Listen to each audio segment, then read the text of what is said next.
the J&J Mowers. We're here to show you how to service your lawnmower and make sure it's all good and running for the summer. Alright, the first thing I'm going to show you is the deck belt. Make sure it's good and snug and make sure it's not overly tight. Make sure no cracks on it. And if there are, you're going to have to go and buy a new one. I would not recommend using the mower deck belt with cracks on it. I wouldn't recommend doing that. Another thing is the battery.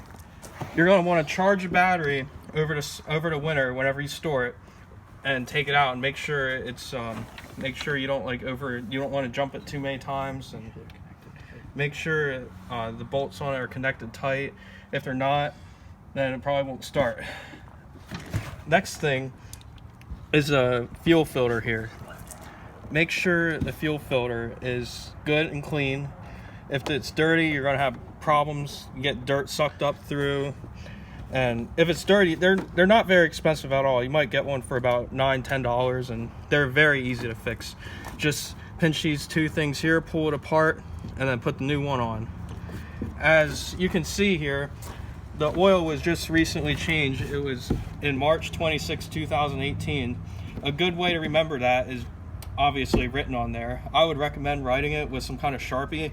That way you go like at the end of the year and be like, hey, if there's you confuse me. Alright, anyways, so a good rule of thumb, if you change your oil, you're going to want to change the air filter. And another thing to do when you're changing the air filter is also change your oil filter, fuel filter. You just want to take all of it. You're going to want to change all of it, basically. You know, why put clean engine and run it through a dirty filter? So as you clean the oil filter here and change the oil filter, a good way of remembering it is, as Justin was saying earlier, write the date. If the machine has an hour meter, write the hour meter. That way, you know, a couple months rolls around and say, oh wow, I changed that about 75 hours ago. Next time I'm, you know, out at the local store, I should probably pick up some new oil in a filter for that mower. It's getting close to the 100-hour mark that I'd recommend changing the oil for. And as we were talking earlier, taking engine maintenance, you don't want to change all the filters. Here's the air filter. We already took the cover off to show you. So this little foam thing's called a pre-filter. You got to change this if you're going to change the actual filter. You know, these things here are real cheap, $2–3. If you change these more often, the bigger air filter stays cleaner longer. So you might want to pick up a few extra of these.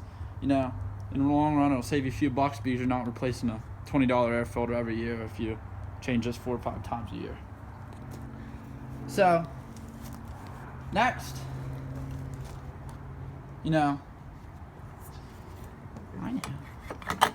next here we're just gonna let Justin show you how to do blade maintenance. Right. Blades here, obviously you need blades to cut your yard, and a biggest thing is make sure they're sharp, make sure no gouges in them, and obviously make sure they're good and balanced.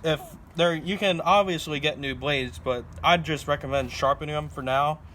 And if you feel like it needs new blades, I mean, go ahead and buy them. But they're not real hard to sharpen. Just take them off, take the deck off, take the blades off, and then you can grind them down to how sharp you want them. Or you can obviously take them somewhere and have them sharpened. Make sure they're balanced too. You want to have even grass whenever you're mowing.